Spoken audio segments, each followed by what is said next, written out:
What's going on, everyone? Welcome back to the channel. We got another review for you today. Today I'm going to be reviewing Sniper Elite, the board game by David Thompson and Roger Tankersley. This is based off the popular video game series. I've never played the video game before, so I really couldn't tell you if it matches up thematically or anything, but I'm going to show you a quick video of how to play, and then I'm going to let you know what I think about it. Okay, very quickly, I'm just going to go over briefly how this game is played. So this is one of the two maps on the board. This is going to be the sniper's board. You're going to be writing your locations on here. And you can keep this secret, obviously, from the defending players. The defending players are going to place their soldiers on the map. That's where they're going to start. And if you look at this symbol here, that's going to be an officer. So every squad is going to have one officer. And you're going to choose which each officer is a special ability they're going to have. I'm not going to go over every single one, but every single officer is going to have a special ability. You can choose from the 6 here. So in this game, the sniper wants to complete 2 objectives. You're going to draw 2 of these objective cards. So we have here 9 and 8. Now you don't want to draw the same suit. If you have the same suit, then you have to discard one and then redraw. So if you look on your map here, so we'll look on the sniper's map, he's got to go to number 9 and number 8. So number 9 will be right here. And number 8 is going to be right there. Excuse me. So it'll show it also on the board. So there and right there. So the sniper, on his pen, he's going to mark where he wants to start. He has a few locations. He's got this yellow spot, the black spot, the red spot, and the white spot. I just call them arrows. So you're gonna mark. So let's just say I want to go right here since it's closest to I believe it was number 9. Who cares? So let's just say I want to start right there. On the sniper's turn, he's going to look where he's at. So he is at near position 1. So he's actually right here. So he's going to be closest to the yellow and the black squad. Now on your board, you're going to mark how many spots that you want to move. So you can move 1 spot, or 2, you can move up to 3, but you always mark. If you move 3 spots, that's going to be a noisy movement. So let's say he's starting right there and he moved 1, 2, 3. He's got to alert this soldier that they heard a noise. So if you move only 1 spot, you're not going to be alerting any of the soldiers. So on the defender's turn, let's go over what they're going to do. They have a few options that they can do. Now, their turns are symbolized by these cubes here.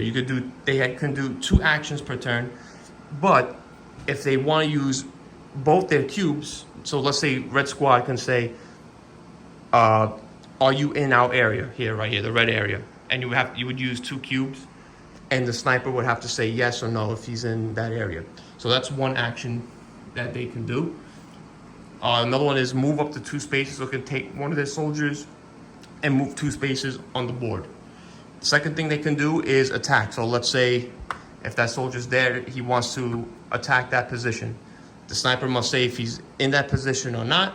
If the sniper is hit, then he will move this over, and then he will place his figure on the board. Another thing that they can do is spot. So when a defender spots, they're going to select an adjacent space and add a noise token to the shot bag if successful. So they can say, are you in this area? And if the sniper says, yes, I am, they would add a noise token to their bag, and I'll explain what those do later. And you would place his figure on the board. Another thing they can do is sweep. So they can select one of their squads, and they say they want to take the sweep action. They will take 2 adjacent locations and ask if they are in the sniper, if they are in that location. The sniper will have to say yes or no. He doesn't say where he is. just that he is in those locations.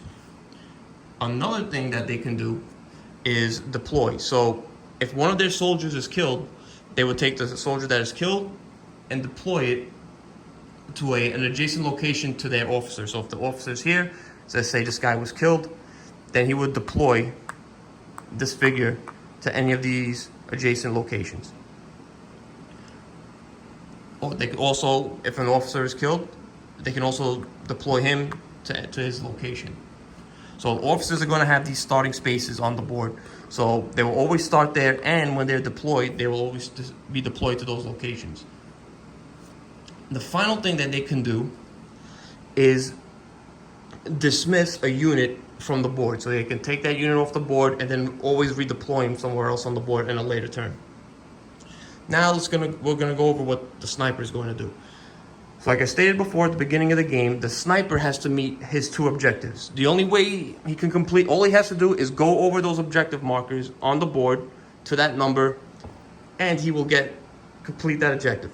Once that objective is complete, all the turn markers are going to be reset back to 10. And an additional noise token is going to be added to the sniper's bag. So it's going to be a little bit harder to shoot, and that means that all the defenders are on high alert. Now, on the sniper's turn, besides moving, he can also shoot one of the soldiers. Now, when you decide to shoot a soldier, you're going to have this bag. It's going to have several tokens in it. Now, it's a bit of a push your luck. So let's say on your board you are over here and you want to shoot this soldier here. Now, there's also some rules about adjacency, about shooting indoors. I'm not going to go over all of them. The game is actually really simple. I'm just showing the action on how it works. So you're going to reach into this bag, and you're going to announce how many tokens you're going to be pulling out. So you want to, since if you're in this location and he's 2 locations away, you want to draw 2 shoot locations. They're going to be these gray tokens. So you could say, I'm going to pull out 4 tokens. So you going to reach into the bag. So you have 1, 2, 3. And let's draw 1 more. Okay, so this is an automatic miss. So I wanted to draw 2 of these, at least 2 of these, in order to hit my target. Instead, I drew 2 noise tokens, and this is a misfire. So if you draw a combination of 5 noise tokens and misfires, you automatically miss the target. In this case, not only did I miss my target, I gave away my location. So I was going after him. The 2 noise tokens already automatically gave up my position. Now, if I drew 3 noise tokens, I still would have missed, even if I have drawn the enough aim tokens to shoot the target. So if I drew 2 of these, I would have shot the target and I would have taken them off the board. Anytime you shoot a soldier, you're going to add another one of these tokens to the board. To your bag. Now, the officers, on the other hand, every time you eliminate an officer from the board, you're going to add one of these suppression tokens to your bag. What these do is they cancel out a noise token. So let's say you drew one of these and you also drew 2 noise tokens. This will cancel this one out. So it's a pretty important item that you want to try and pick up. Okay, so another thing that the sniper can do, like I said before, when you complete your objective. Now, that's another thing I wanted to go over. Anytime you go over any of these markers, you can loot. So looting, you always start with a certain amount of equipment. So it's like silenced ammo, sound masking, but you can always get more equipment later on by going over these tokens here. So you would draw, I believe it was 2 or 3, and then you would just decide which one you want to keep. So like this one's a mine, so items like this, you can always place them down. They would never know where they are, but once the defender goes over them, this would eliminate the defender. So these are pretty useful to have. You also have here distraction. I showed you mine before. That's another mine. We have here silenced ammo. When shooting this turn, noise tokens count as recoil token fireable. So there's a lot of neat stuff in this pile here. When the soldier gets the second objective, he automatically wins the game. If he is shot twice or the time reaches 1, the game is over and the defenders win. That's how you play Sniper Elite. I'm going to let you know what I think. So, as you can see, it's a really simple game to learn.